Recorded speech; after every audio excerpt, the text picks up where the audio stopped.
London. This is Connect the World with Becky Anderson.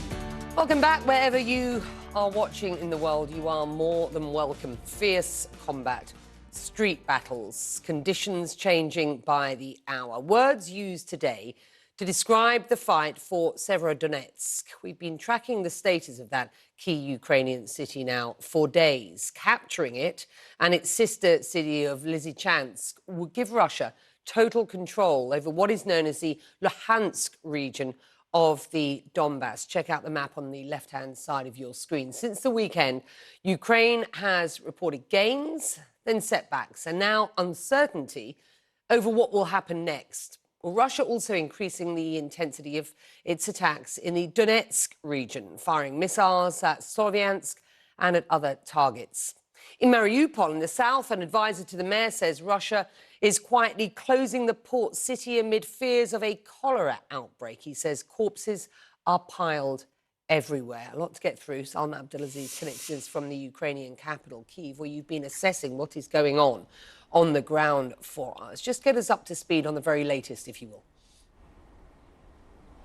Let's start with Severodonetsk. As you mentioned, Becky, of course, a key battle city right now. President Zelensky saying in an address last night that Ukrainian defenders are holding their ground. Last week, it looked like that city was about to fall to Russian forces. It now appears that Ukrainian troops have been able to claw back some territory, but these are fierce street-to-street battles. And Ukrainian officials tell us that Russian forces are using an incredible amount of resources, firepower, troops, artillery, to bomb, besiege, try to take hold of Severodonetsk and the main access road into that city as well. That means supply routes are tenuous at best, and that means for the more than 10,000 civilians still trapped in that city, there is no clear way out. And as you pointed out, why are we speaking about the city as we have for days now? Because it is that key victory. It is that key step forward towards taking Luhansk, President Putin's larger goal, of course, of taking the Donbass region. I'm also going to mention the Black Sea, because there we've seen, according to Ukrainian officials, Russian warships pushed back by 100 kilometers. That's a tenuous victory at best again, because according to Ukrainian officials, cruise missile systems have already been set up in Russian-occupied territories in Kherson and in Crimea to try to push back again, to try to regain what has been lost. This is important, of course, because it is the ports, the southern ports, particularly the port of Odessa, that open up, that supply grain to the rest of the world. And Ukraine being the breadbasket, of course, for many countries across Africa, in the Middle East, it has domino effect here. Becky? Yeah, we're going to do more on that in the hour to come. Ukraine's president said in an interview with the FT that he, and I quote him here, simply cannot see the preconditions for ending this war. And he reserved harsh criticism for the French President Emmanuel Macron over recent related comments. Just explain what this is about. Absolutely. So let's start with what President Emmanuel Macron said last week to French media, saying, and I paraphrase here, that he would like to see an exit ramp to this conflict for President Putin, for Russia, and that the Western world, the allies of Ukraine, should not try to humiliate Russia. Again, I am paraphrasing here, but President Zelensky condemned those comments quite quickly, quite immediately. Take a listen to what he said in that interview. And I'm sorry, those are air raid sirens behind me there, Becky, if you hear them. They are a regular occurrence here, but let's go ahead and listen to what President Zelensky said. Russia has constantly derailed the ceasefire regime. Russia has derailed the exchange of prisoners. So what kind of humiliation are we talking about? I do not even believe that they are humiliating Ukraine. That would be a weak position. No one is humiliating us. They are killing us. So in response, we are not going to humiliate anyone. We are going to respond in kind. Now, President Zelensky is sounding very strong there, very strong comments. But this is the concern, right? This is essentially turning into a war of attrition. We are talking about street-to-street fighting, a kinetic stalemate, if you will, in the east of the country. And again, I'm sorry, there are those air raid sirens behind me, but this is the conflict. It continues to grind on. And as currently there is no diplomatic effort that seems to be reaching any sort of success or bringing anyone to the table, President Zelensky takes these matters very seriously, of course, because it is whether or not you can bring President Putin to the table and what concessions that can be made, or whether this conflict continues to grind on. And if it does, President Zelensky and Ukraine are going to depend on the West to continue to focus and to continue to support and provide the assistance that they need in this battle, Becky. Yeah. And those sirens, just a reminder that this war continues not just with risks in the areas that we have been reporting on, but also where you are as well. Thank you.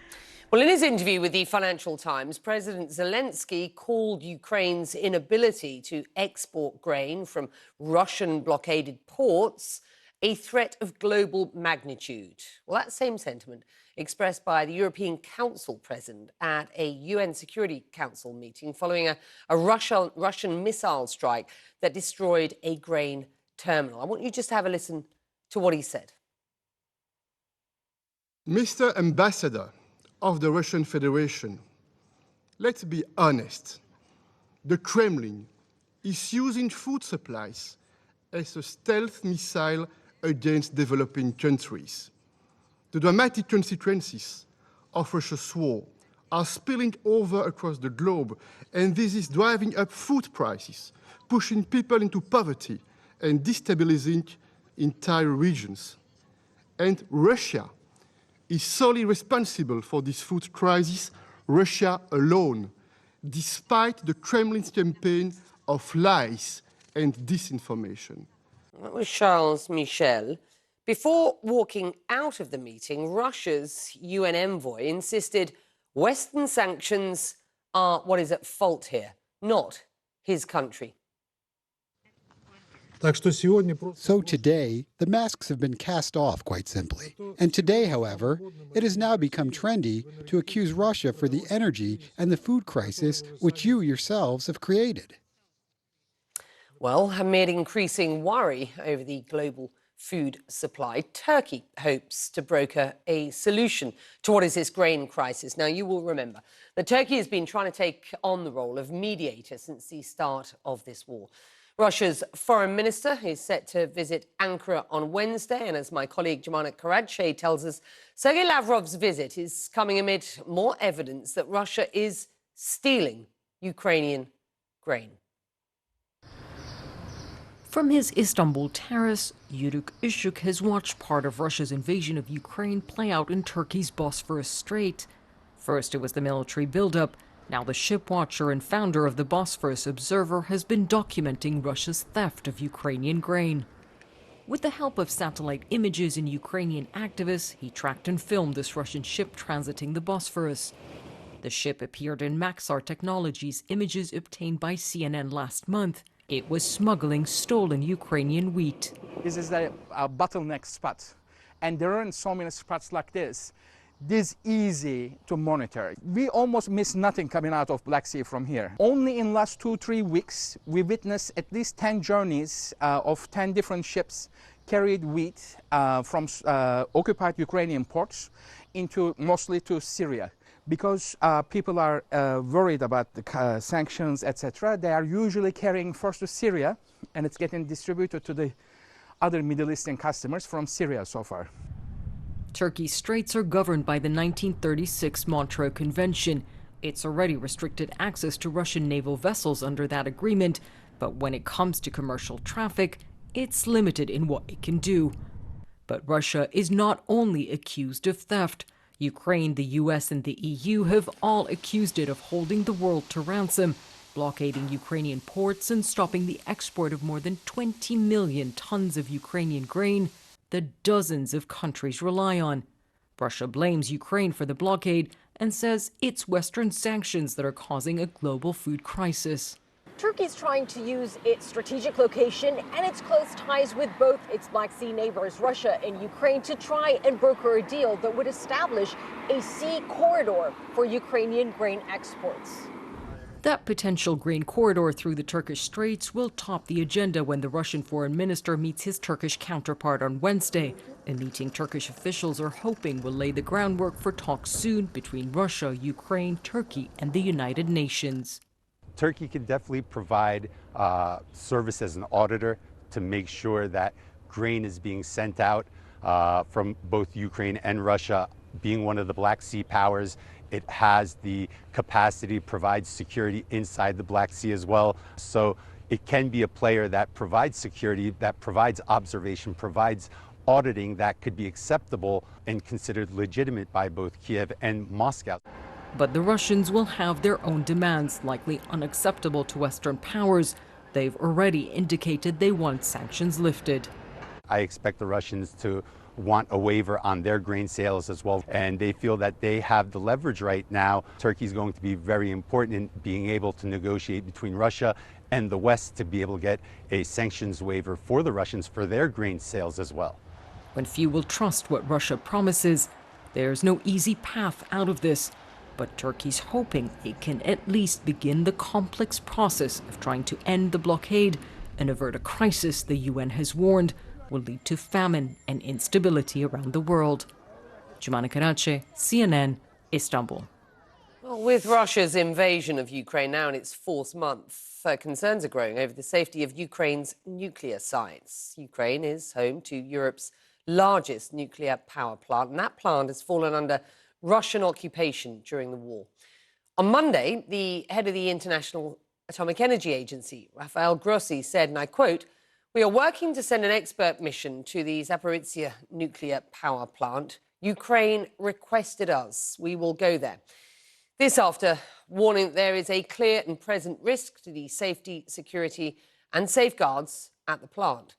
But Ukraine's nuclear energy operator accuses the Director General of legitimizing Russia's occupation of the plant and of lying in claiming Ukraine requested he travel there. Earlier today, an IAEA spokesperson declined to comment on those accusations. Well, let's bring in one person who hopefully can clear this up. It's the IAEA Director General, Rafael Grossi, joining us live from the agency's headquarters in Vienna. What's your response to what the Ukrainians have said, specifically accusing you of lying about an invitation to the plant, sir? Well, first of all, it's very good to talk to you again. Let me say that I wouldn't go into a polemic or an argument. Let me say simply this. The Ukrainian government has effectively invited and indeed appealed to me and to the Secretary General of the United Nations to deploy efforts to liberate the nuclear power plant and the IAEA in particular, because of our mission, to elaborate the necessary modalities to perform the inspections and the safety activities that we have to perform. And let me say, when we talk about invitations, this is about a contractual obligation. The IAEA has to perform these inspections in Ukraine. It's not a matter of wanting or wishing. It's an obligation for us and for the Ukraine. Now, naturally, we are experiencing a unique situation with the war, with a facility that has been occupied by a third power.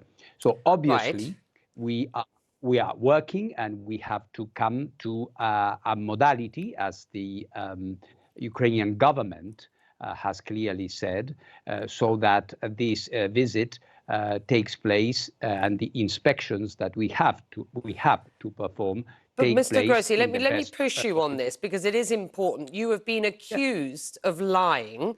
The Ukrainian nuclear energy operator has said that you are legitimizing Russia's occupation of the plant by traveling there. So I want to get this quite straight. Have they invited you or not? Of course. As I said again, the Ukrainian government has requested us to come to perform an obligation. All right, this is not about a social invitation, or maybe if you want to come or not. This is an obligation for the IAEA and for Ukraine to have these inspections, which are not taking place, I will repeat, for a long time now, with a lot of nuclear material there that needs to be inspected, and also to assist them. You may know that I have been twice already in Ukraine. I have been with President Zelensky. I was in the South Ukraine nuclear power plant. I was in Chernobyl. We are dispatching missions. So we are now assisting in many ways We are one of the few international organizations, I would say, on the ground, with people and feet on the ground, assisting Ukraine. So, I frankly understand. speaking, I just wonder what message you believe this is sending to the Ukrainians if you visit a power plant that is under Russian control. They say that this is legitimizing that control. I just want your response to that. I would say this is absolutely incorrect, because when I go there, I will be going there under the safeguards agreement that Ukraine has with the IAEA, not the Russian Federation. Ukraine. So maybe whoever is saying these things should be reminded of the legal, the contractual framework under which the IAEA interacts with its member states. It's as simple as it was Ukraine's nuclear energy operator accusing you of lying and claiming that Ukraine had requested you travel it. Last time we spoke, you said the world should be careful about frivolous reporting with regard to what is actually happening on the ground.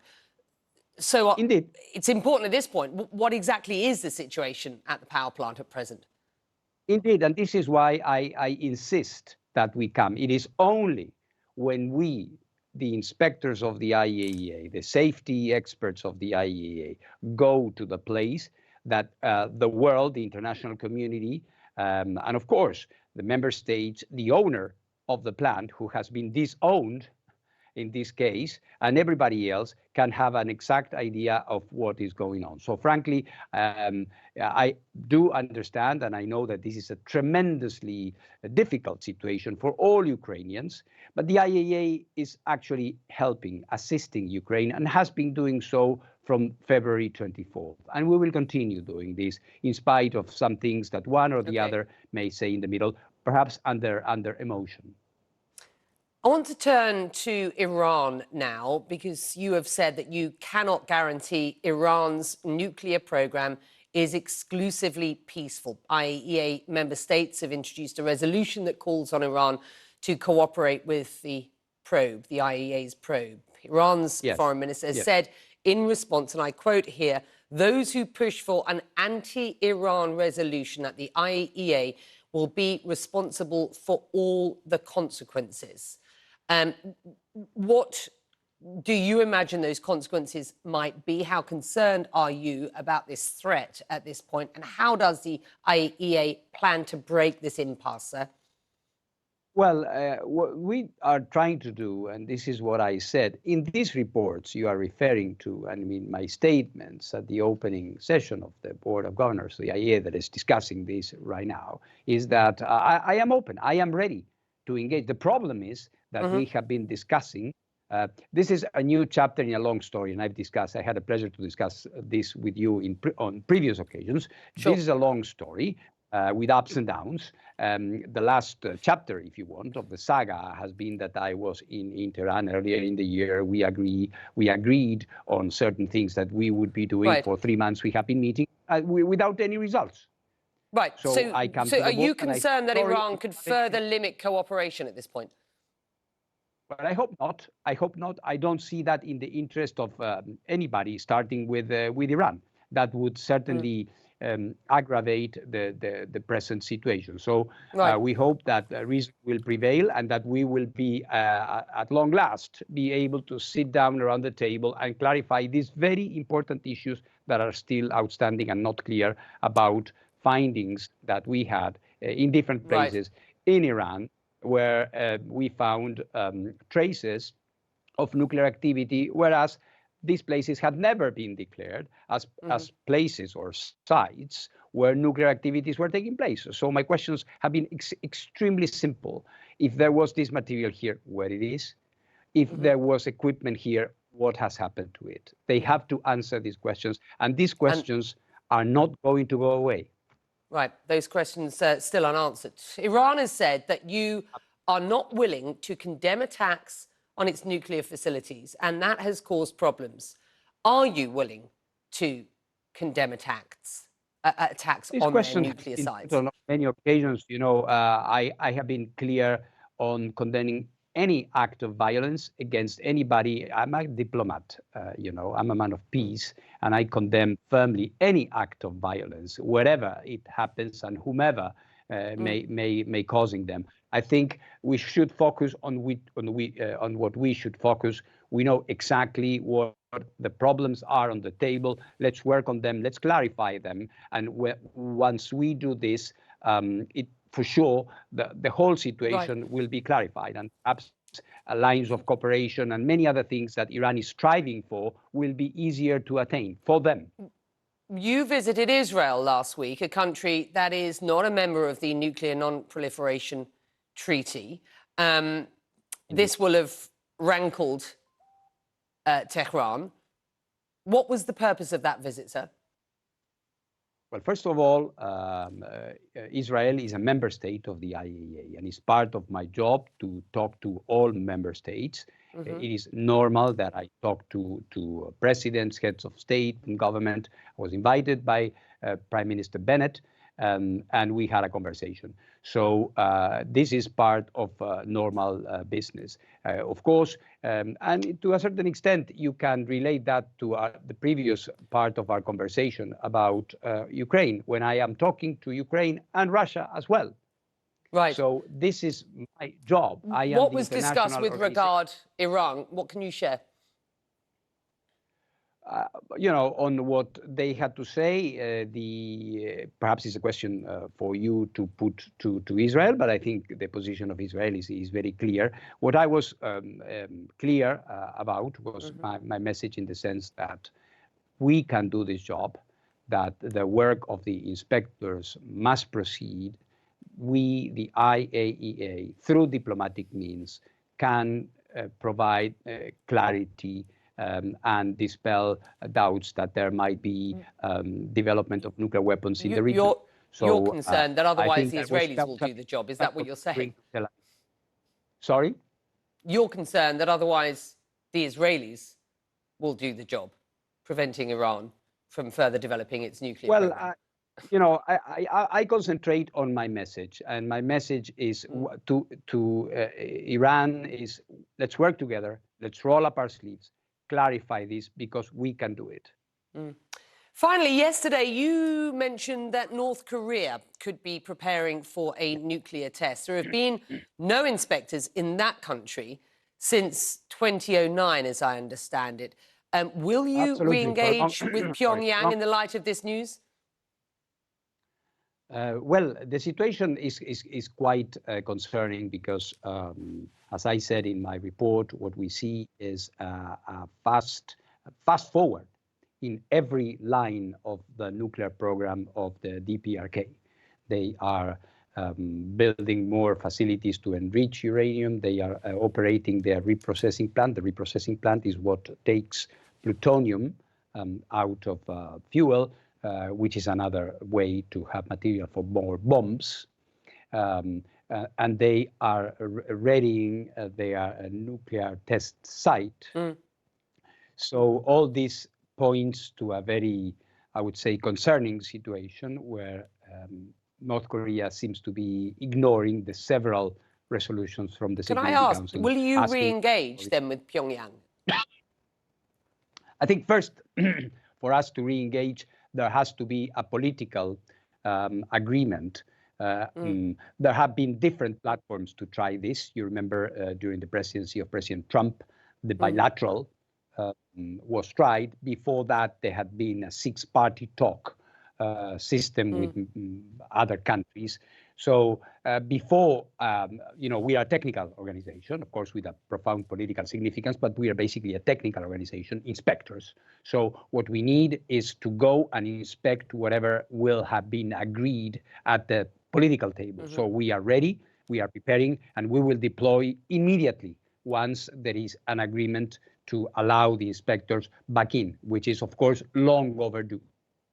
Rafael Grossi, it's good to have your time. Wide-ranging discussion and an extremely important one. Thank you very much indeed for joining us. Thank you. It's always a pleasure. Thank you very much. Just ahead, the morning after the night before, Britain's Boris Johnson has a message for his top team just hours after surviving what was a confidence vote. We'll be live in Downing Street for you. Saudi Arabia's new Gulf tour nabs another big name for what is its inaugural event. More on that after this.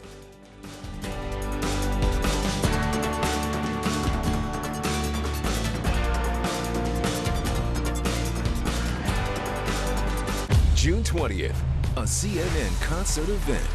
Let's celebrate, educate, and lift every voice. Juneteenth, a global celebration for freedom. Live from the Hollywood Bowl, only on CNN. It is forecasted that about 40% of the population in the world will suffer from water shortages in 2050 due to climate change and population growth. And water is one of nature's greatest gift. So we decided to upgrade our water intensity by 50% and replenish more water than we use in our own plants globally by 2050. As a matter of fact, we've been working on this almost for 20 years by setting up a local watershed conservation and education for children. We are moving toward the international and global expansion. We want to raise awareness in the world that water shortages will come, and we have to be careful. We have to take action together. So we want to lead this initiative.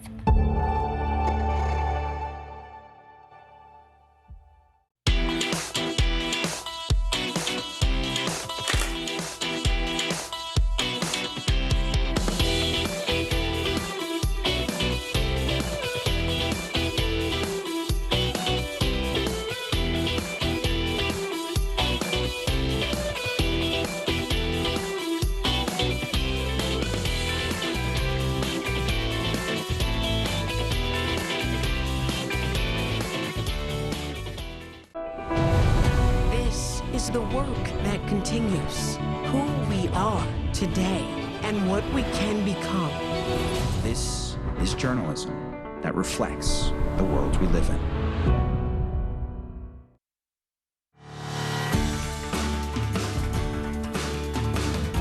Do more to combat the UK's high cost of living. That is the message from British Prime Minister Boris Johnson to his top team during a cabinet meeting a short time ago. This Prime Minister, embattled as he is clinging on to power after surviving a confidence vote among lawmakers from his own Conservative Party. Deep discontent was laid bare Monday night when 41% of those Tory MPs voted to oust him, and the Scottish First Minister is already describing Mr Johnson as a lame duck. But it's the size of that Tory rebellion that's really raising eyebrows. We're live in Downing Street, where CNN's Phil Black is standing by for us. His supporters will say Mr Johnson has a mandate from the British public and now the ruling Conservative Party. It's time to get on with policy making and wait until the next general election if people want to see change. Question is, when will that be and what happens in the interim? Phil?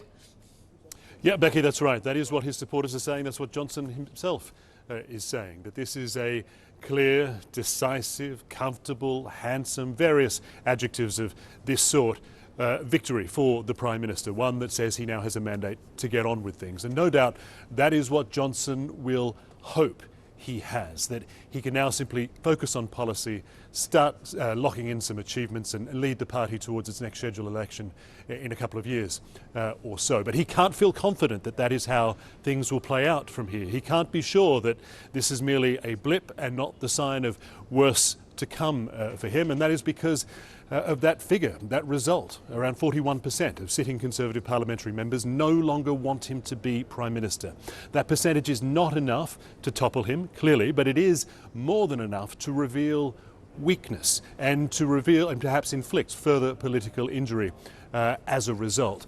What this result shows, is that there is a large percentage of Conservative MPs who feel very strongly. The strength of feeling is great, because not only were they voting for him to leave office, but they were voting for all the uncertainty that would trigger a long, potentially messy leadership campaign or leadership competition, one with an uncertain outcome where they couldn't be sure just who would be the leader of the Conservative Party at the end of that process, couldn't be sure how electable that person would be, while Boris Johnson is someone who has proven to be very successful electorally, securing a big majority for his party back in 2019. We know that for the moment, under the rules, that Boris Johnson can't be challenged again in this way for another year, but those rules can change. And really how this plays out from here will depend on how Boris Johnson performs, both in terms of the political day-to-day management of the country. He's also got some key electoral tests coming up, a couple of by-elections that will obviously take on a much greater importance in being used to really read and try to understand what the mood of the British voting public is and just how they feel about their Prime Minister after all of this and how they feel about him keeping his job. Becky. Yep. Just remind us what happens next, because at this stage, the rules are that Boris Johnson doesn't face another vote of confidence, even if his detractors wanted him to do so for at least a year. And then, of course, there is a general election off the back of that. Could that change? So in theory, yes, we are told that that can change. There was talk of that same rule changing after Boris Johnson's predecessor, Theresa May, successfully stood and won a motion of no confidence against her. There was such opposition to her in the party from that point, while she refused to go, that there was talk of changing the rule. In the end, she did go. She resigned. Back then, it was policy. The issue was Brexit. This time, well, the issue is Boris Johnson's character. It is fundamental stuff like his integrity, his leadership. This is what has been called into question through the whole Partygate affair. It's really fundamental stuff in terms of a Prime Minister and a party leader. And it's not easy to see how Boris Johnson can very easily win such a large block of opposition back on side. But as has often been said today, Boris Johnson is not a conventional politician. The rules of politics don't often seem to apply to him, and he does seem to come out of crises. He does survive, often coming out stronger than he was before. Yeah, Becky. Absolutely. Thank you, sir. Taking a very short break. Back after this.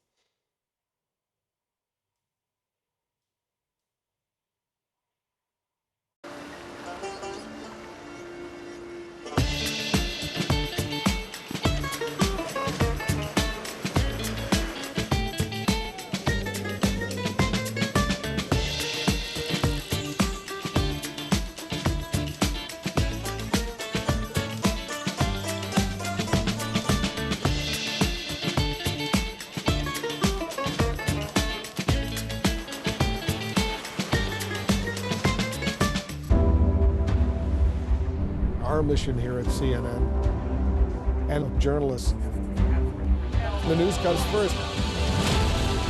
That's when your heart beats a little bit faster. More breaking news that we are following right now.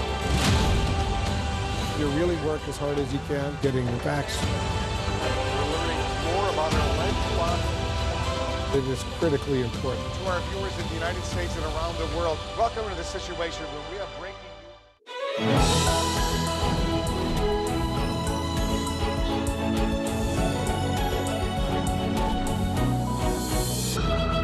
Mainland China tolerates no signs of dissent whatsoever. Are you anticipating dozens of people being prosecuted? Hundreds? Thousands? Stories of mass internment camps have been trickling out. Do you think you'll see your husband again? This period of mourning is taking place in a real climate of fear. The humanitarian crisis that is unfolding in front of our eyes here. This is one of the cells? Come on in here. We're flying over ISIS front lines. This is the only protection we have. The nerves are still very much on edge. Firefighters have been battling this blaze for weeks. What do you say to people who question climate change? We need to do something now. Ivan Watson, CNN. I'm Nick Watt in Los Angeles, and this is CNN. India's government has gone into full damage control after controversial comments made by two officials with the nation's ruling party. The BJP has suspended spokeswoman Nupur Sharma for comments about the Prophet Muhammad that were considered offensive and Islamophobic. Sharma has since withdrawn her statement, but that didn't stop at least 14 countries from condemning her words. And in retaliation, shops, for example, in Kuwait were seen removing Indian products from the shelves. My next guest, journalist Barkha Dutt, tweeted this. Imagine training for one of the toughest exams in the world, trained to be a diplomat, and then have to waste your acumen defending and explaining hate-mongering of political spokespersons on the global stage. A word of commiseration for our diplomats today. Barkha Dutt joining us now from New Delhi, and apologise they are having to do. Before we get into this specific issue, I want to take a step back and just discuss how we got here. Because this anti-minority sentiment has gained such a strong position in Indian politics. Why? Well, thank you for having me, Becky. And quite simply, I think it's because the ruling BJP, the Bharatiya Janata Party, does not have to pay any electoral price for the othering of the Muslim community. If it did, all political parties eventually are guided by whether they can win or lose elections. Unfortunately, that's the cynical truth. If they did, then perhaps this sort of polarization, the Islamophobia, the othering, the anti-Muslim rhetoric would have a domestic backlash. But other than, domestic criticism from progressives, from liberals, from opposition parties, there have been no serious electoral consequences for the BJP. If you couple that with a culture of coarseness that has tragically been promoted by primetime shows across private television news in India, what you saw Ms. Sharma doing, I'm ashamed to say, is par for the course in many, many primetime television debates in India today. So it's politics coupled with media as theatrics. So, as you point out, this is not the first time that an Indian audience will have heard anti-Muslim comments from BJP members. Why do you think we are only seeing action then taken now? Well, that's an excellent question, because I'm not sure that your viewers know that there were almost 10 days between the time that these comments were made about the Prophet and the time that the government actually dropped Ms. Sharma from their panel of spokespeople and suspended her from the party. What went on in those 10 days? Quite simply, I guess the government did not think, as I pointed out, that there would be any blowback. Domestically, at least, there was none. And then we had the backlash starting to take place in Qatar to begin with. And soon you had country after country in the Gulf, in the Islamic world, joining the chorus of protests against India. Now, this is a lot about economics. We're talking about billions of dollars in trade, dependency of energy requirements, massive volume of both import and export of trade items. But you're also talking about hundreds of thousands of Indians who actually live and work in these countries and send money back home. And we started getting reports of Indians working in these countries now facing social backlash. Then there's this strategic affairs perspective. Security requirements, briefly, I'll just say that in the Muslim world, the Prime Minister has personally invested in bettering relations with many of these Muslim countries in the Gulf, and he's seen it as a big vindication that he's been able to do that. So there was a lot at stake, and that is why India could not afford to ignore this anymore. And this is why, as you have put it, these diplomats are now working overdrive to crisis manage this situation. And you're right to point out it's millions of Indians working and living in the Gulf area. These are Gulf Arab states which share increasingly close ties with India. Those relationships, as you rightly point out, becoming increasingly important for New Delhi. Should we expect to hear from Narendra Modi on this, or will this be left to these diplomats? How will this ordeal impact these relationships at this point? I do not think that we will hear from the Prime Minister directly. I wish, and I have often wished, that the Prime Minister himself would shut this down the ranks, but that is not his style. I fear that the diplomats will be left to to fix what is something that has been broken by the failure of politics. In fact, that's exactly what one diplomat who served as India's ambassador to the UAE said to me. He said, everybody's calling this a diplomatic failure, but we've been sent to douse fires that we did not start. Also, very disingenuously, India's diplomats originally tried to describe this particular person, Ms. Nupur Sharma, as a fringe element. She's the national spokesperson of the BJP, appearing for the party on behalf of the party when she said this. So that also did not help the credibility of those comments.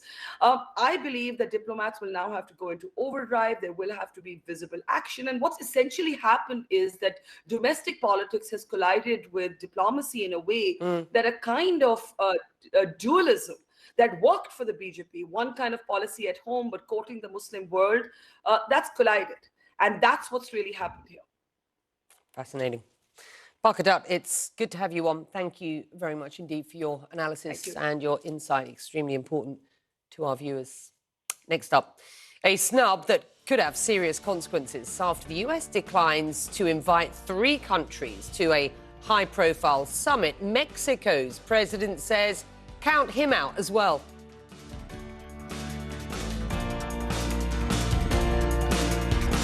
Egypt is diversifying its energy mix and extending its pioneering strategy to every part of the country. Through working in partnerships, Egypt aims to provide 42% of its electricity from renewable energy by 2035. The country is successfully transitioning to more sustainable sources, creating green jobs, and powering a more sustainable future.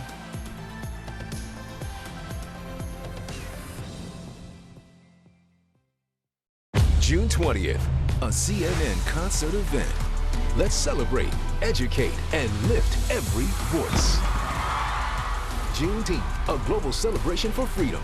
Live from the Hollywood Bowl, only on CNN.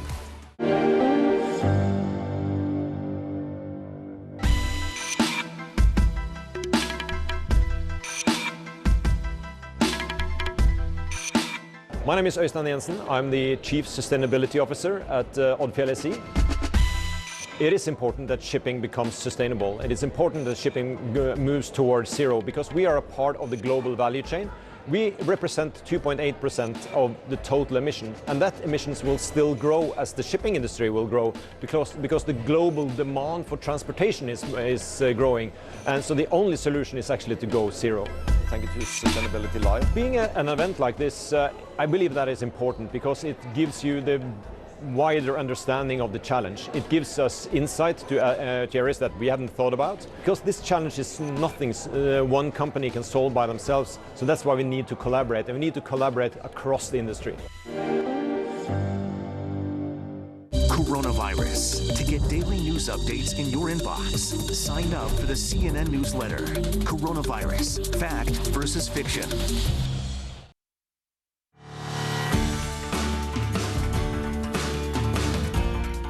Well, the official meetings aren't scheduled until tomorrow, but already the Summit of the Americas, as it is known, is off to a rocky start. The Mexican president has announced that he is boycotting the gathering hosted by the United States. Now, this comes after the White House said yesterday Cuba, Nicaragua, and Venezuela are being excluded because the Biden administration does not, quote, believe dictators should be invited. Well, 23 other heads of government are expected to attend, and US officials insist Mexico's absence won't prevent progress. We have a team covering this. CNN White House correspondent Jeremy Diamond is in Washington, and Patrick Ottman is in Havana in Cuba. Let's start with you, Jeremy. We were under the impression that the Biden administration might look to bring Cuba in from the cold. It sent recently, a low-level delegation down to Venezuela, obviously with the issue of oil sort of roiling for this Biden administration. What's going on here? Yeah, you're right. We have seen some rolling back by the Biden administration of some of the tougher on Cuba policies of the Trump administration, but clearly that was not enough of a stance of a position by the Biden administration to mollify the Mexican president, who for weeks now has been saying that he believed that all of these countries should be invited to the Summit of the Americas, that openness and invitation to all countries should be extended. But ultimately, the Biden administration formally announcing yesterday that Cuba, Venezuela, and Nicaragua would not be invited on the same day that the Mexican president said that he, therefore, would not be attending because of that policy by the United States. And keep in mind, this is the first time that the United States is hosting this Summit of the Americas since 1994, when the inaugural Summit of the Americas was held in Miami. And so this is a significant diplomatic snub by Mexico, who is instead sending its foreign minister. Mexico is not alone, though, in delivering a snub to the Biden administration with this summit. The leaders of El Salvador, Guatemala, and Honduras also sending their foreign ministers instead. That's also particularly notable because those are three Central American countries that have worked very closely with the Biden administration and with Vice President Harris in particular, who's been working on these root causes of migration. And so where does this leave us with this summit, where one of the central issues that is expected to be discussed is indeed migration? The Biden administration insisting they will still be making progress, but notable that some of the key partners in that effort will not be in attendance, at least not at the highest level. Patrick, how has America's exclusion of Cuba from this summit has it been received where you are? Well, the Cuban officials have for weeks been working behind the scenes to try to get an invitation, and really they had nothing to lose here. And yesterday, when it became official that they were not being invited, they were able to blast the United States, somewhat ironically, as being anti-democratic because they are not being invited to a Summit of the Americas, and of course they are part of this region, as are Nicaragua and Venezuela, whether the U.S. likes their governments or not. And we should point out that the last two Summit of the Americas, Cuba was brought in from the cold and invited. And so this time around, they are being snubbed. Of course, you talk to officials in the Biden administration, and they really are in a no-win position because Cuba has cracked down very hard on protesters, anti-government protesters. You have Nicaragua's president, who's locked up basically all his opponents. And then Nicolas Maduro, the leader of Venezuela, who's under indictment in the United States for drug trafficking. So certainly they don't want to put President Biden in the position of getting a sermon from leaders of these authoritarian regimes as they see them, or being in the family photo next to him, Nicolas Maduro or the president of Cuba, or another leader that carries a lot of baggage with him. So there's kind of a no-win here, but certainly all these countries, not even just leftist countries, but El Salvador's president, the president of Guatemala, and now some doubts about whether Colombia's president will attend. This really is impossible to put a positive spin on. It is a region that is essentially snubbing the President Biden during the most important regional summit in years, and it really does show a sea change where before so many of these countries fell into line with what the U.S. said. Jeremy, briefly, is this reputationally damaging for the Biden administration, along with a number of other issues that it's dealing with at present? Yeah, I mean, it certainly could be, and I think it depends on who your audience is for that. I mean, look, here in the United States, the Biden administration is already dealing with so much, and President Biden himself is dealing with record low approval ratings. So this certainly isn't a positive story for the Biden administration, which had hoped to show regionally that it was re-engaging with this region, reasserting U.S. leadership and influence over this region after several years of discontent with the Trump administration by so many of the countries in the region. So again, it really risks undermining at least the stated goals of this summit and certainly the storylines that will emerge from it. How much the American public is actually paying attention to this is hard to say. But again, it's just, at a time when the Biden administration is looking for any kind of wins, this is certainly not going to help with that. Jeremy Diamonds in Washington. Our man in Havana is Patrick Ottman. Thank you. Taking a short break. Back after this.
Afghan women are afraid that this is the beginning of your efforts to erase them from the workspace. It's not clear. Even if we appear with the burqa, maybe they will say that women's voices are forbidden. Did you ever imagine that you would be prevented from going to school? Girls' education is fundamental to the dignity of Afghan life. Do you believe that young girls will be allowed to go to school here in Afghanistan?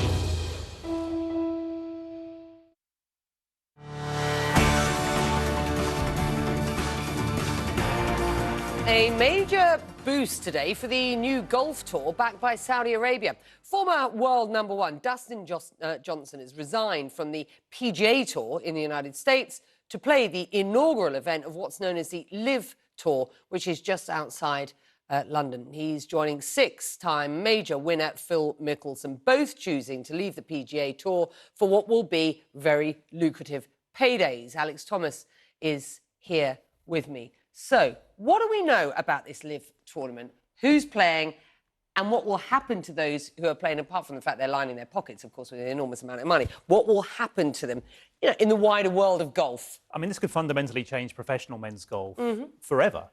Women not involved at this stage. It'd be nice to have a women's series in future. LIV Golf Invitational Series, the official name. Only 8 events in this opening season, although they're going to ramp that up over the next couple of years. And it's thought that some of the players that have signed up probably have multi-year deals, not just for this 1 year. 48 players in the opening tournament at the club just outside London. Although there's going to be many venues in the United States, including a climax at the Donald Trump-owned Doral course in Florida, no less. That's a team event. So it's a bit different for people. And this is what Dustin Johnson had to say in a press conference earlier. The first time we've heard from what is the biggest coup, the biggest signing for this new Saudi-backed tour. Obviously, at this time, it's hard to speak on what the consequences will be. But, for right now, I resign my membership from the tour. I'm going to play here, for now, and that's the plan. But what the consequences are going to be, obviously I can't comment on how the tour is going to handle. Again, I can't answer for the majors, but hopefully they're going to allow us to play. Obviously, I'm exempt for the majors, so I plan on playing there, unless I hear otherwise. Yeah, the US Open is next week, Becky. It's the third major of the men's golf season. He expects to turn up and play there because they're organised, a bit like in tennis, differently to the other tour events. But LIV Golf said they didn't have to resign from the PGA Tour. They've just chosen to do so. Dustin Johnson's happy to admit that he can earn as much money from these next few years on the LIV Tour and absolutely just retire. He doesn't want to play golf for his entire life, which he felt he would have done if he'd stuck where he was. And the PGA hasn't come up with a list of sanctions at this point. It's not clear how these guys will be sanctioned. No, and we don't know what it will be, if any punishment. Rory McIlroy, who's obviously stuck with the PGA Tour, says he hopes they don't get punished too severely. There's probably definitely a feeling amongst golfers that haven't jumped ship that they're keeping a very close eye on it. Just to give you some example, Tiger Woods, according to a Washington Post report, has been offered a high 9-figure sum to go. Of course, he turned it down. So Johnson and Phil Mickelson, the other big star, are definitely getting, probably more money for this one event than they've earned in their entire career, a combined 42 years on the PGA Tour. We've been talking about this for some time, and we've got to this point with Dustin Johnson, obviously, as you rightly point out, as the biggest name. You know better than most, about the game of golf and its machinations. For those of us who, are sort of casual observers, as it were, is this a sport that needs a shake-up? It certainly had a monopoly in terms of who runs the game. The PGA Tour in America in terms of the professional game, the US Golf Association and the Royal and Ancient Club in St Andrews are the governing body of the game. But, we talk about disruptors in other industries. This could be a huge disruptor for men's professional golf. I think some players who haven't spoken out are secretly quite hoping that LIV Golf shakes things up. Amazing. All right, well, thank you. It's been an absolute pleasure having you with us. The beginning of... Oh, actually, I'm being told we have a little bit more time. So we can carry on talking about it. I'm going to be at the Centurion Club on the ground from tomorrow. It tees off on Thursday. And it's clear the players like to have more money for fewer events. They only have to play 54 holes. There's no halfway cut. So tell us about Mickelson then, because there's been a saga around his involvement in this. And he tweeted today quite a sort of heartfelt kind of apology, to the tournament, to to his fans. Just explain what's going on there. I mean, he's a legend of the game, golf's golden boy, who's almost trashed his reputation overnight in connection to this Live Golf Series.